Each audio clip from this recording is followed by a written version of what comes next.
আসসালামু আলাইকুম। শীতের এই আয়োজনে আজকে আপনাদের সাথে শেয়ার করব ভীষণ মজাদার চীনা হাঁস ভুনার রেসিপি। এই চীনা হাঁসটা অন্যান্য হাঁসের তুলনায় খেতে কিন্তু খুবই মজার হয়।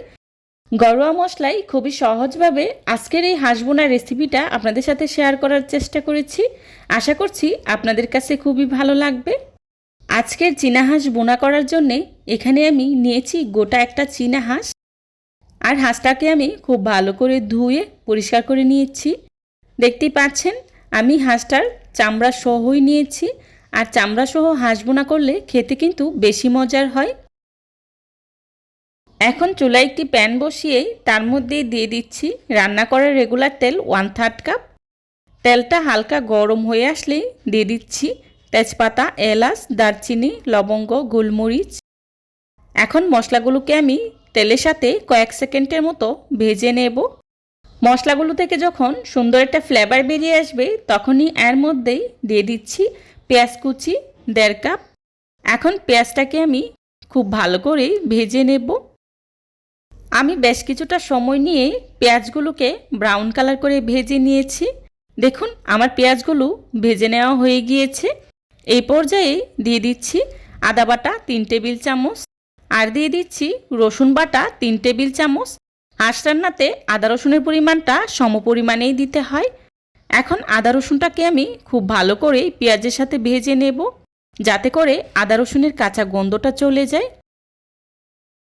পেঁয়াজের সাথে আদা রসুনটাকেও আমি 2-3 মিনিটের মতো সময় নিয়ে খুব ভালো করে ভেজে নিয়েছি।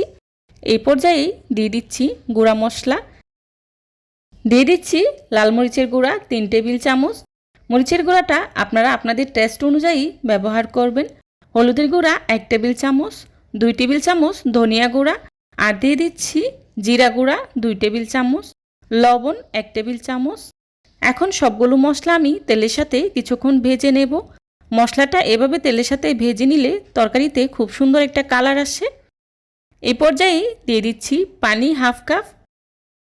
এখন মশলার সাথে নেড়ে খুব ভালো করে মিশিয়ে নেব। মেশানো হয়ে গেলে ঢাকনা দিয়ে ঢেকে মশলাটাকে আমি খুব ভালো করে কষিয়ে নেব। মশলাটা খুব ভালো করে কষানো হলে তরকারিটা কিন্তু খেতে খুবই মজার হয়। আমি বেশ কিছুটা সময় নিয়ে মশলাটাকে খুব ভালো করে কষিয়ে নিয়েছি। দেখতেই পাচ্ছেন তেলটা কিন্তু উপরে ভেসে উঠেছে। এই পর্যায়ে দিয়ে দিচ্ছি আগে থেকে কেটে রাখা চীনা হাঁসের মাংস। হাঁসের মাংসটা দেওয়া হয়ে গেলে মশলার সাথে নেড়ে খুব ভালো করে মিশিয়ে নেব। মেশানো হয়ে গেলে ঢাকনা দিয়ে ঢেকে হাঁসটাকে আমি খুব ভালো করে কষিয়ে নেব। হাঁসের মাংস অনেকটাই শক্ত টাইপের হয়, তাই হাঁসের মাংসটাকে বেশ কিছুটা সময় নিয়ে রান্না করতে হয়। ফিরে এলাম কিছুক্ষণ পর। দেখুন হাঁসের মাংস থেকে কী পরিমাণে পানি উঠেছে। আর এই পানিটা দিয়ে হাঁসের মাংসটাকে আমি খুব ভালো করে কষিয়ে নেব। আমি চুলা আঁচটা মিডিয়ামে রেখে প্রায় 40 থেকে 50 মিনিটের মতো সময় নিয়ে হাঁসের মাংসটাকে খুব ভালো করে কষিয়ে নিয়েছি। দেখুন পানিটা পুরোপুরি শুকিয়ে এসেছে। আমার হাঁসের মাংসটাও প্রায় সিদ্ধ হয়ে গিয়েছে। এই পর্যায়ে দিয়ে দিচ্ছি ঝোলের জন্য পরিমাণ মতো পানি। আমি এখানে 2 কাপের মতো পানি ব্যবহার করেছি। আপনারা আপনাদের প্রয়োজন অনুযায়ী পানিটা ব্যবহার করবেন। আমি হাঁসের মাংসটাকে ভুনা ভুনা করে রান্না করে নেব, তাই এখানে পানির পরিমাণটা কমিয়ে ব্যবহার করেছি। হাঁসের মাংসে কিন্তু ঝোলটা একদমই ভালো লাগে না। হাঁস রান্নাটা ভুনা ভুনা করেই রান্না করতে হয়। আমাদের দেশে শীতের সময় কিন্তু প্রচুর পরিমাণে হাঁস খাওয়া হয়, কারণ শীতের সময় হাঁসের গায়ে প্রচুর পরিমাণে চর্বি জমা হয়। তাই শীতের সময় হাঁসের মাংসটা খেতে খুবই ভালো লাগে। দেখতেই পাচ্ছেন ঝোলটা অনেকটাই কমে এসেছে। আমার রান্নাটাও প্রায় হয়ে গিয়েছে। এই পর্যায়ে দিয়ে দিচ্ছি 1 চা চামচ গরম মশলা গুঁড়া। হাঁস রান্নাতে গরম মশলার গুঁড়াটা অবশ্যই ব্যবহার করার চেষ্টা করবেন, এতে করে হাঁসের স্বাদ দ্বিগুণ বেড়ে যায়। এখন নেড়ে খুব ভালো করেই মিশিয়ে নিচ্ছি। ঝোলটা যখন আরও কিছুটা কমে আসবে তখনই চুলা থেকে নামিয়ে নেব। চেষ্টা করেছি খুবই সহজভাবে আজকের এই রেসিপিটি আপনাদের সাথে শেয়ার করার জন্যে।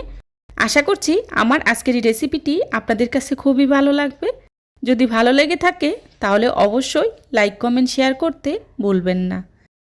আপনাদের একটি লাইক এবং একটি কমেন্টস আমাকে নতুন নতুন কন্টেন্ট তৈরি করতে অনেক উৎসাহিত করে। যারা এতক্ষণ ধৈর্য সহকারে আমার ভিডিওটি দেখেছেন তাদেরকে জানাই অসংখ্য ধন্যবাদ। রেসিপি ভালো লাগলে বাসায় একবার হলেও ট্রাই করবেন, আর কেমন হয়েছে আমাকে কমেন্টস করে জানাবেন।